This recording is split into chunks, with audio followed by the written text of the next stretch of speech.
لگا کے نا۔ الحمدللہ رب العالمین والصلاة والسلام علی سید المرسلین، اما بعد فاعوذ باللہ من الشیطان الرجیم، بسم اللہ الرحمن الرحیم۔ فرمان آخری نبی صلی اللہ علیہ وآلہ وسلم، جو مجھ پر درود پاک پڑھنا بھول گیا وہ جنت کا راستہ بھول گیا۔ صلو علی الحبیب صلی اللہ علی محمد صلی اللہ علیہ وآلہ وصحبہ وازواجہ وبارک وسلم۔ آج درود پاک کی فضیلت کے بارے میں آپ احباب سے میں نے بات کرنی ہے۔ اللہ سے دعا ہے کہ میری زبان پر کلمہ حق جاری فرمائے اور سن کر پڑھ کر ہم سب کو عمل کی بھی توفیق عطا فرما دے۔ سب سے پہلے قرآن مجید فرقان حمید سورۃ احزاب میں رب کریم ہمیں حکم دیتا ہے، ان اللہ و ملائکتہ یصلون علی النبی یا ایھا الذین آمنوا صلوا علیہ وسلموا تسلیما۔ بے شک اللہ تعالیٰ اور اس کے فرشتے درود بھیجتے ہیں نبی اکرم پر۔ اے ایمان والو، تم بھی آپ صلی اللہ علیہ وآلہ وسلم پر خوب سلام اور درود بھیجو۔ تو رب کریم نے ہمیں حکم دے دیا کہ میں بھی کرتا ہوں اور تم بھی کرا کرو۔ کیا کرو؟ حبیب پر درود بھیجو۔ اے ایمان والو، اللہ بھی اور فرشتے بھی۔ اللہ نے ایمان والوں کو مخاطب کر کے فرمایا۔ آپ احباب نے بہت غور کرنا ہے۔ اللہ نے نماز کا حکم دیا تو ہم پڑھتے ہیں، قرآن میں 700 سے زیادہ مرتبہ اللہ نے حکم دے دیا۔ اللہ نے حج کا حکم دیا، صدقہ خیرات کا حکم دیا، زبان کی حفاظت کا حکم دیا، حج کا حکم دیا۔ جو احکامات رب کریم نے دیے ہم کوشش کرتے ہیں ہم اس کو پورا کرتے ہیں۔ کلمے کا، ذکر کا، شکر کا ہم کرتے ہیں۔ اللہ نے کہا کہ میں بھی ذکر کرتا ہوں تم بھی ذکر کرو، اللہ نے کہا میں نماز پڑھتا ہوں تم پڑھو، مگر یہ درود ایک ایسی عبادت ہے، مدنی کریم پر درود بھیجنا اللہ کو اتنا پسند ہے، اللہ نے فرمایا کہ میں بھی پڑھتا ہوں اور اے ایمان والو تم بھی پڑھا کرو۔ مثال کے طور پر اگر کوئی بادشاہ کے دربار میں کوئی آئے، وہ اپنی رعایا کو حکم دے دے تم اس کی تعظیم کرو، یعنی غریب لوگوں کو وہ کھڑے ہو جائیں، پھر اس سے زیادہ بادشاہ کے نزدیک عزت والا ہوگا، پھر اپنے اشراف جو ان کے ہوتے ہیں وزیر مشیر ان کو حکم دیتا ہے، پھر زیادہ ہی محترم اور مکرم ہو تو بادشاہ سلامت خود کھڑا ہو جائے۔ آپ نے اس بات سمجھانے کے لیے بات بتا رہی ہوں کہ پھر سمجھ میں آئے گا یہ زیادہ معتبر اور متبرک ہے جس کے لیے بادشاہ سلامت خود کھڑے ہوئے۔ تو یہ آقا علیہ السلام پر درود بھیجنا اللہ کو بہت پسند ہے۔ اللہ نے فرمایا میں بھی کرتا ہوں۔ ہم تو اللہم صلی اللہ تو بھیج رحمت ہے، اللہ کیا کرتا ہے؟ اللہ اس پر اللہ کا درود کیا، اللہ تھوڑی کہے گا کسی کو میں بھیجوں، اللہ نے اپنی اس نبی پر رحمت بھیجتا ہے، اپنے حبیب پر فرشتے بھی آقا علیہ السلام پر رحمت بھیجتے ہیں۔ اور حضرت عمر بن خطاب فرماتے کہ میں نے مدنی کریم صلی اللہ علیہ وآلہ وسلم سے سنا کہ جب آدم علیہ السلام سے غلطی ہو گئی تو انہوں نے بارگاہ رب العزت میں عرض کیا، اے پروردگار میں آپ سے بواسطہ محبت درخواست کرتا ہوں کہ میری مغفرت فرما دے۔ اللہ تعالیٰ نے ارشاد فرمایا، اے آدم تم نے میرے محمد کو کیسے پہچانا، حالانکہ میں نے تو ان کو بھی پیدا ہی نہیں کیا۔ عرض کیا رب کریم میں نے اس کو اس طرح سے پہچانا کہ جب آپ نے مجھ کو اپنے ہاتھ سے پیدا کیا اور مجھے شرف دی، روح میرے اندر پھونکی، تو میں نے جو سر اٹھایا تو عرش کے پایوں پر میں نے لکھے ہوئے دیکھا لا الہ الا اللہ محمد رسول اللہ۔ سو میں نے جان لیا آپ نے اپنے نام کے ساتھ ایسے ہی شخص کو، ایسے انسان کا نام ملا ہے جو آپ کے نزدیک تمام مخلوق سے زیادہ پیارا ہوئے۔ حق تعالیٰ نے فرمایا، اے آدم علیہ السلام تم نے سچ کہا، واقعی محمد صلی اللہ علیہ وآلہ وسلم میرے نزدیک تمام مخلوق سے زیادہ پیارے ہیں، اور تم ان کے واسطہ سے مجھ پر جو تم نے درخواست کیا تو میں نے تمہاری مغفرت فرما لی۔ اگر میں محمد صلی اللہ علیہ وآلہ وسلم کو پیدا نہ کرتا تو میں تم کو بھی پیدا نہ کرتا۔ پھر اللہ نے کہا، اے آدم تم میرے حبیب پر 10 مرتبہ درود پاک پڑھو۔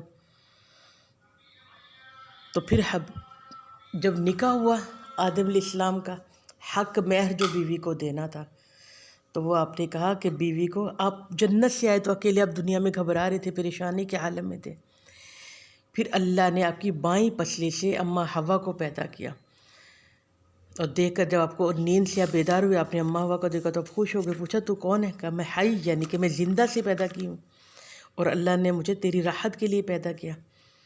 تو جب ہاتھ لگانے لگے تو پھر اللہ نے کہا پہلے میرے نبی پر 10 مرتبہ درود پاک پڑھو، یہ تیرا حق مہر ہے۔ حضرت عمر بن ربیع کرواتے رسول اللہ صلی اللہ علیہ وسلم کا سے میں نے یہ سنا کہ جو شخص مجھ پر 1 مرتبہ درود پاک پڑھتا ہے، اللہ رب العزت اس پر 10 رحمتیں بھیجتا ہے۔ اب تمہیں اختیار ہے کہ تو کم پڑھ یا زیادہ پڑھ۔ اور حضرت عمر فاروق سے بھی ایک حدیث روایت ہے کہ وہ فرماتے ہیں کہ ایک دفعہ میں نبی پاک صلی اللہ علیہ وسلم کے پاس بیٹھا ہوا تو کہ آپ نے فرمایا جو مجھ پر 1 مرتبہ درود پاک پڑھتا ہے، اللہ رب العزت اس کے 10 گناہ مٹاتا ہے اور 10 اس کے درجات کی بلندی فرماتا ہے۔ اب بندے کی مرضی ہے کہ وہ مجھ پہ کم پڑھے یا زیادہ پڑھے۔ اور حضرت عبداللہ بن عمر، یہ عمر فاروق کے پوتے ہیں، یہ بھی ایک حدیث نقل کرتے ہیں کہ سید عالم صلی اللہ علیہ وآلہ وسلم نے فرمایا اللہ تعالیٰ نے کہا جو میرے حبیب پر 1 مرتبہ درود پاک پڑھے گا، فرشتے اس پر 10 مرتبہ 70 مرتبہ درود بھیجتے ہیں۔ یہ مشکات کی حدیث ہے۔ عمر فاروق کے پوتے عبداللہ بن عمر کہتے ہیں کہ جو 1 مرتبہ حضور پہ درود بھیجتا ہے، اللہ اور اس کے فرشتے اس پڑھنے والے پر 70 مرتبہ درود بھیجتے ہیں۔ تو کتنی فائدے کی بات ہوگی، اور مشکات کی حدیث ہے۔ اور حضرت برا بن عازب فرماتے ہیں کہ رسول اللہ صلی اللہ علیہ وآلہ وسلم کا فرمان ہے جو مجھ پر 1 مرتبہ درود پاک پڑھتا ہے، اللہ رب العزت اس کے 10 گناہ مٹاتا ہے، 10 اس کے نام اعمال میں نیکیاں لکھتا ہے اور 10 اس پر رحمت نازل فرماتا ہے، اور اسے 10 غلام آزاد کرنے کا ثواب ملتا ہے۔ 10 غلام، نوکر نہیں، میں نے آپ کو کہا 10 غلام رب تعالیٰ آزاد کرنے کا اس کے نام اعمال میں ثواب لکھ دیتا ہے۔ اور حضرت علی رضی اللہ تعالیٰ عنہ سے روایت ہے کہ سید عالم صلی اللہ علیہ وسلم کا ارشاد ہے کہ جو مجھ پر 1 مرتبہ درود پڑھتا ہے، اللہ تعالیٰ 1 قرات اجر لکھتا ہے۔ اور آپ جانتے عمر فاروق فرماتے کہ قرات کیا ہے؟ لوگوں نے پوچھا نہیں حضور آپ فرمائیے۔ فرمایا قرات احد پہاڑ جتنا بڑا ہے، احد پہاڑ اتنا اس کو ثواب ملتا ہے۔ جو کتنی مرتبہ پڑھتا ہے، مگر وہ پڑھے محبت کے ساتھ، پڑھے عقیدت کے ساتھ، پڑھے احترام کے ساتھ۔ اور ایک اور شخص کے بارے میں رسول اللہ صلی اللہ علیہ وآلہ وسلم نے فرمایا کہ تو درود پڑھا کر، گناہوں سے تو ایسے پاک ہو جائے گا جیسے ابھی تیری ماں کے پیٹ سے تو نکلا ہے، اور 1,00,000 نیکیاں اس کے نامہ اعمال میں لکھی جائیں گے، اور اولیاء کرام کے ساتھ اس کو پکارا جائے گا۔ اور آپ سب احباب جانتے ہیں، میرے سامعات نے غور کرنا ہے، میرے سننے والوں نے، کہ جو تمام صحابہ کرام علیہ رضوان تھے اور تابعین تھے، ان مشائخ تھے، ہر ایک نے اسے اپنے بطور وظیفہ مقرر کیا ہوا تھا کہ اس رات ہم نے اتنا درود پاک پڑھنا ہے۔ کسی رات وہ وظیفہ رہ جاتا تو اپنے آپ کو وہ مردہ قرار دیتے اور ماتم کرتے اور کہتے کہ ہائے کاش، افسوس ہم پر کہ آج رات ہم مردوں میں رہے، اگر زندہ ہوتے تو ناغہ نہ ہوتا، ہم درود پڑھ کر سوتے۔ وہ خوش نصیب ہیں جو درود پاک پڑھتے ہیں، اللہ رب العزت توفیق دے۔ ایک اور حدیث ہے، حضرت انس نقل کرتے ہیں کہ قیامت کے دن ہر مقام اور ہر جگہ سید عالم صلی اللہ علیہ وآلہ وسلم نے فرمایا میرے نزدیک وہ ہوگا جس نے دنیا میں کثرت کے ساتھ مجھ پر درود پڑھا ہوگا۔ اب یہ بھی حوالہ ہمیں مل گیا۔ تو حضرت انس سے روایت ہے کہ جو دنیا میں زیادہ مجھ پر درود پاک پڑھتا ہے، قیامت کے دن اتنا زیادہ میرے قریب ہوگا۔ تو ہمیں سب کو آقا علیہ الصلوۃ والسلام کے ہمیں ساتھ چاہیے۔ قیامت کے دن تو بہت زیادہ مدنی کریم کے ساتھ کے علاوہ تو کسی نے ساتھ دینا ہی نہیں ہے۔ جو قریب جو ہوگا، جو درود زیادہ پڑھے گا۔ اور حضرت ابن عمر سے روایت ہے کہ فرماتے ہیں کہ رسول اللہ صلی اللہ علیہ وآلہ وسلم کا ارشاد ہے کہ اپنی محفلوں کو مجھ پر درود پڑھتے ہوئے راستہ کیا کرو، تمہارا درود پاک پڑھا ہوا تمہارے لیے بروز قیامت نور ہوگا۔ جی درود کی فضیلت ہم سن رہے ہیں، یقیناً سب کو دل کو سکون بھی مل رہا ہوگا۔ اللہ رب العزت توفیق عطا فرما دے۔ جی ایک اور حدیث ہے، حضور اکرم نے فرمایا کہ 3 آدمی قیامت کے دن اللہ کے عرش کے سائے میں ہوں گے۔ آپ نے غور کرنا ہے کہ کون ہوں گے 3 جو اللہ کے عرش کے سائے میں ہوں گے؟ میرے مدنی کریم نے فرمایا اللہ کے سائے کے علاوہ اس دن کوئی سایہ نہ ہوگا۔ اللہ کے عرش کے سائے کے علاوہ اس دن کوئی سایہ نہ ہوگا۔ فرمایا ایک وہ جس نے کسی مصیبت زدہ کی مصیبت دور کر دیا، دوسرا وہ جو میری سنت کو زندہ کرے گا، یعنی مدنی کریم کی سنتوں کو سن کر عمل کی بھی وہ کوشش کرے گا، اور تیسرا وہ جو مجھ پر کثرت سے درود پاک پڑھے گا۔ اب ایک اور حدیث آپ نے ملاحظہ کرنی ہے کہ آقا علیہ السلام نے فرمایا جو مجھ پر کثرت کے ساتھ درود پاک پڑھے گا، قبر میں سب سے پہلے میرے متعلق ہی سوال ہوگا۔ جو مجھ پر کثرت کے ساتھ درود پاک پڑھو، قیامت قبر میں میرے متعلق تم سے سوال ہوگا۔ اور ایک اور حدیث، حضرت جبرائیل نے عرض کیا یا رسول اللہ صلی اللہ علیہ وآلہ وسلم، جنت میں ایک قبہ آپ کو عطا کیا گیا ہے جس کی چوڑائی 300 سال کی مسافت ہے، اور اسے کرامت کی ہواؤں نے گھیر رکھا ہے، اور قبہ مبارک میں صرف وہی لوگ داخل ہوں گے جو آپ کی ذات اکرم پر کثرت کے ساتھ درود پاک پڑھتے ہوں گے۔ کہ اللہ رب العزت نے آپ صلی اللہ علیہ وسلم کو ایک قبہ عطا فرمایا جس کی چوڑائی 300 سال کی مسافت پہ ہے، اور کرامات کی ہواؤں نے اسے گھیرا ہوا ہے، اور اس قبہ میں وہی لوگ داخل ہوں گے۔ تو کوشش کریں گے انشاءاللہ آج کے بعد ہم زیادہ درود پاک پڑھیں، اپنے اولاد کو بھی اس کا شوق اور ذوق دلوائیں، آمین اللہم آمین۔ ایک اور حدیث، آقا علیہ السلام فرماتے ہیں تمہارا مجھ پر درود پاک پڑھنا قیامت کے دن پل صراط کے اندھیروں میں تمہارے لیے نور ہوگا، اور جو شخص یہ چاہے قیامت کے دن اس کے اجر کا پیمانہ بھر دیا جائے، اس سے چاہیے کہ وہ مجھ پر کثرت کے ساتھ درود پڑھا کرے۔ اور مدنی کریم نے ایک اور حدیث میں فرمایا کہ جو مجھ پر زیادہ درود پاک پڑھے گا اس سے جنت میں زیادہ حوریں دی جائیں گے۔ یہ مردوں کے لیے حکم ہے۔ اب جو عورتیں مجھے سن رہی ہوں گی تو وہ کہیں گے ہمیں کیا؟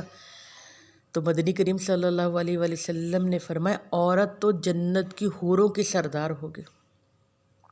عورتوں کو تو کتنا فائدہ ہے کہ وہ حوروں کی سردار ہو جائے گی۔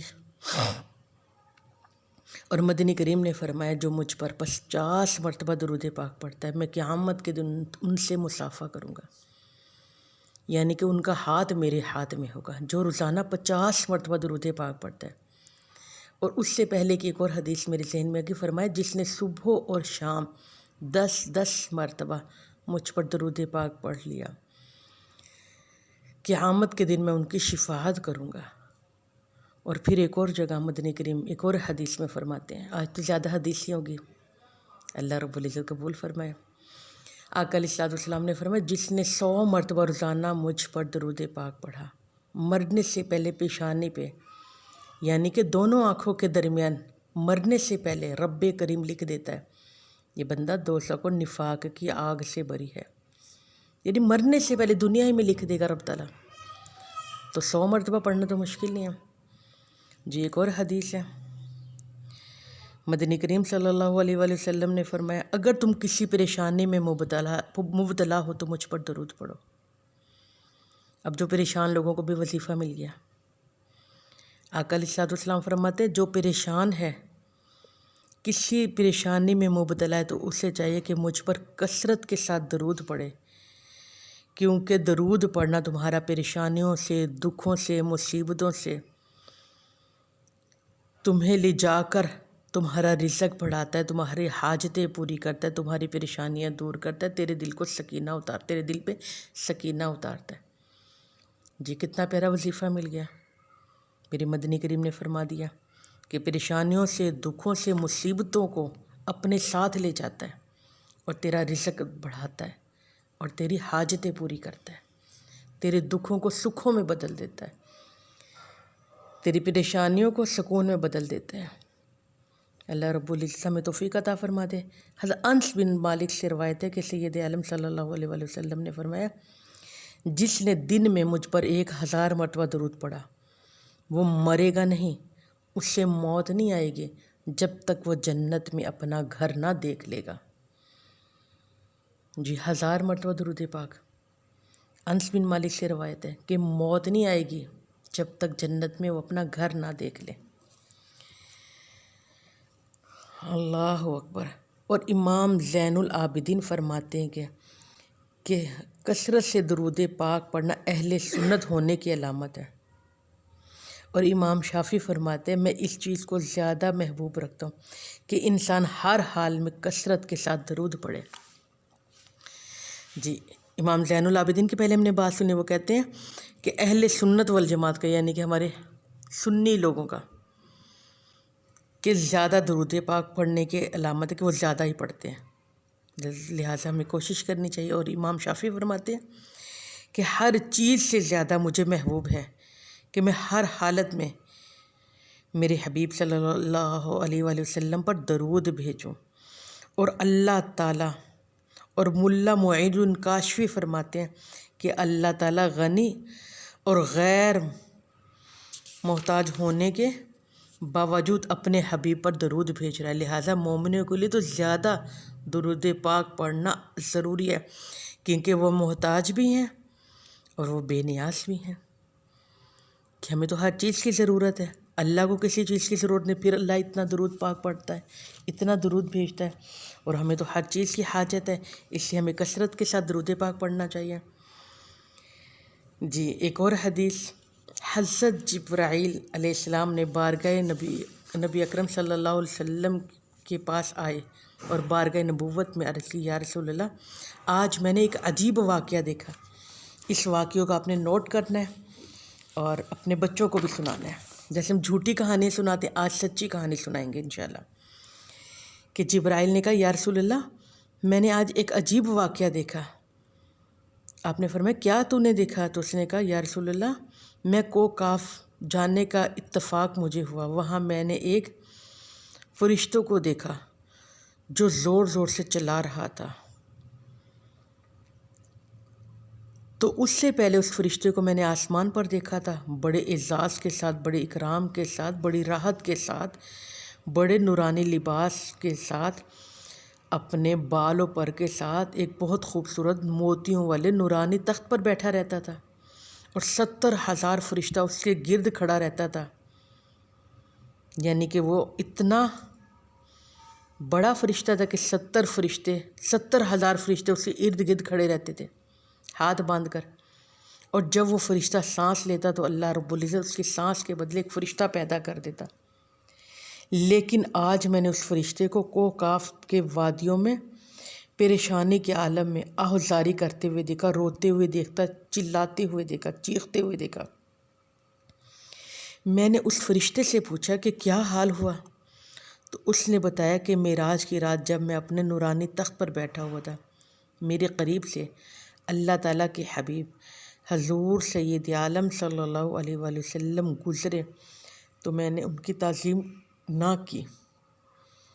اللہ تعالیٰ کو میری یہ بڑائی پسند نہیں آئی، اور اللہ تعالیٰ نے مجھے ذلیل و خوار کر کر نکال دیا، اور اس بلندی سے اٹھا کر مجھے اس پستی میں پھینک دیا۔ پھر اس نے کہا، اے جبرائیل اللہ رب العزت کے دربار میں جا اور میری سفارش کر دے، اللہ تعالیٰ میری اس غلطی کو معاف کر دے اور مجھے دوبارہ بحال کر دے۔ تو یا رسول اللہ میں اللہ تعالیٰ کے دربار میں اس بے نیاز و نہایت عاجزی کے ساتھ اس کی معافی مانگنے کی درخواست لے کر گیا۔ دربار الہی سے ارشاد ہوا، اے جبرائیل اس کو جا کر کہہ دو کہ اگر معافی مانگنا چاہتا ہے تو میرے حبیب پر درود پڑھے۔ یا رسول اللہ صلی اللہ علیہ وآلہ وسلم جب میں نے اس فرشتے کو رب کا فرمان سنایا تو وہ سنتے ہی آپ کی ذات گرامی پر درود پڑھنے میں مشغول ہو گیا، اور پھر میرے دیکھتے ہی دیکھتے اس کے بال اور پر نکلنا شروع ہو گیا، اور وہ پھر اس ذلت اور پستی سے اٹھ کر آسمان کی بلندیوں پر جا پہنچا اور اپنے پہلے مرتبے پر بحال ہو گیا صلو علی الحبیب صلی اللہ علی محمد صلی اللہ علیہ وآلہ وصحبہ وبارک وسلم۔ ایک اور آخری حدیث، اس کے بعد میں آپ سے اجازت چاہوں گی۔ یہ موضوع تو بہت طویل ہے، بہت طویل موضوع ہے کہ ہماری زندگیاں ختم ہو جائیں گی، مگر برکت کے لیے ایک اور حدیث۔ شب معراج میرے مصطفیٰ کریم نے بہت سارے عجائبات دیکھے، ان میں سے ایک یہ بھی دیکھا کہ ایک فرشتہ تھا جس کے پر جلے ہوئے تھے۔ میرے مدنی کریم نے شب معراج ایک فرشتے کو دیکھا جس کے پر جلے ہوئے تھے۔ یہ دیکھ کر فرمایا، اے جبرائیل، فرشتے کو کیا ہوا؟ عرض کی، یا رسول اللہ صلی اللہ علیہ وآلہ وسلم، اس فرشتے کو اللہ تعالیٰ نے ایک شہر تباہ کرنے کے لیے بھیجا تھا۔ اس نے وہاں پہنچ کر ایک شیر خوار یعنی کہ چھوٹے سے دودھ پیتے بچے کو دیکھا تو اس پر رحم آ گیا۔ یہ اسی طرح واپس لوٹ آیا، اللہ تعالیٰ نے اسے یہ سزا دی ہے۔ یہ سن کر حبیب خدا صلی اللہ علیہ وآلہ وسلم نے فرمایا، جبرائیل، کیا اس کی توبہ قبول ہو سکتی ہے؟ جبرائیل نے کہا، ہاں ہو سکتی ہے۔ قرآن میں رب نے فرمایا نہیں، قرآن میں موجود ہے، وَإِنِّي لَغَفَّارٌ لِمَن تَابَ، جو توبہ کرے میں اسے بخش دوں گا۔ یہ سن کر میرے مدنی کریم نے اللہ کی بارگاہ میں عرض کی، یا اللہ اس پر رحمت فرما، اللہ تو اس کی توبہ قبول فرما، یا اللہ اس کو معاف فرما دے۔ اور آپ صلی اللہ علیہ وسلم پر اللہ نے فرمایا کہ میں اس کی توبہ قبول کر لوں گا، اس کو میں معاف کر دوں گا۔ اس کو کہہ دے کہ آپ پر 10 مرتبہ درود پاک پڑھے۔ اب مدنی کریم نے اس فرشتے کو حکم دیا تو اس نے 10 مرتبہ درود پاک پڑھا۔ اللہ رب العزت نے اس کے بال اور پر عطا فرما دیا اور وہ اوپر کو اڑ گیا، اور ملائکہ میں یہ شور ہو گیا کہ اللہ تعالیٰ نے درود کی برکت سے ملائکہ پر رحم فرما دیا۔ فرشتوں میں یہ شور ہو گیا کہ اللہ رب العزت نے درود کی برکت سے ملائکہ پر کرم فرما دیا۔ اور مجھے اور آپ کو پتہ چلا کہ ملائکہ پہ بھی کرم ہو گیا تو امت پر بھی کرم بالا کرم ہو گیا، امتیوں پر بھی میرے رب کا کرم ہو گیا۔ تو ہمیں چاہیے کثرت کے ساتھ درود پاک پڑھے۔ اگر کوئی چیز گم ہو جائے، ہمارے بزرگوں نے فرمایا کہ وہ درود پڑھے۔ اگر رب سے دعائیں قبول کروانا چاہتے ہو تو وہ درود پڑھو۔ اور درود کیسے پڑھنا ہے؟ دعاؤں کے درمیان پہلے آپ نے درود پڑھنا ہے، اور پھر بعد میں دعا کرنی ہے، پھر بعد میں درود پڑھنا ہے۔ اللہ رب العزت تیری دونوں درود قبول فرمائے گا تو درمیان والی دعا رب کی شان نہیں کہ 2 چیزوں کو قبول کر لے، ایک کو چھوڑ دے۔ یعنی کہ درود قبول ہے تو تیری درمیان والی دعا بھی اس کی برکت سے قبول ہو جائے گی۔ اور ہمارے پیر صاحب تو کمال کا فیصلہ کرتے، کمال کی بات فرماتے ہیں۔ وہ فرماتے ہیں اگر پرانے نوٹ کو نئے نوٹ کے اندر دبا دو تو وہ بھی چل پڑتا ہے۔ کہ ایک گندا نوٹ ہے اور 2 نئے نوٹ ہیں، ان کے درمیان میں چلا دو تو وہ بھی چل پڑتا ہے۔ اگر وہ گندا نوٹ، پھٹا ہوا نوٹ چل سکتا ہے تو میری ناقص اور اپنی ناقص زبان سے نکلی ہوئی، گناہ گار زبان سے نکلی ہوئی التجائیں بھی قبول ہوں گی انشاءاللہ درود کی برکت سے۔ اللہ رب العزت مجھے اور آپ کو کثرت کے ساتھ درود پاک پڑھنے کی توفیق عطا فرما دے۔ جو انسان چاہتا ہے کہ میں مستجاب الدعوات ہو جاؤں، کہ اللہ میری ہر دعا کو قبول فرمائے، تو اس سے چاہیے روزانہ 313 مرتبہ درود پاک پڑھے۔ کتنا جی؟ 313 مرتبہ، اور روزانہ کم از کم 500 مرتبہ ہم درود پاک پڑھنے کی عادت بنائیں۔ آج اور میں اور آپ ارادہ کرتے ہیں انشاءاللہ۔ زیادہ کی تو کوئی حد نہیں ہے، کم از کم 5 تسبیحاں درود کی پڑھیں، تاکہ درود کی برکت سے اللہ رب العزت ہمیں ذہنی جسمانی سکون عطا فرما دے۔ اور جو مہنگائی کا وبال ہے، جو بے چینی میرے ملک پاکستان پہ آئی ہوئی ہے، پھر اس کے لیے بھی میں نے اور آپ نے دعا کرنی ہے تاکہ لوگوں کو سکون ملے، لوگوں کے لیے، ہم سب کے لیے آسانیاں پیدا ہو۔ آمین۔ اور درود پاک کی برکت سے اللہ رب العزت ہم سب کو مالا مال فرمائے۔ آمین اللہم آمین۔ صلو علی الحبیب صلی اللہ علی محمد صلی اللہ علیہ وآلہ وصحبہ وبارک وسلم۔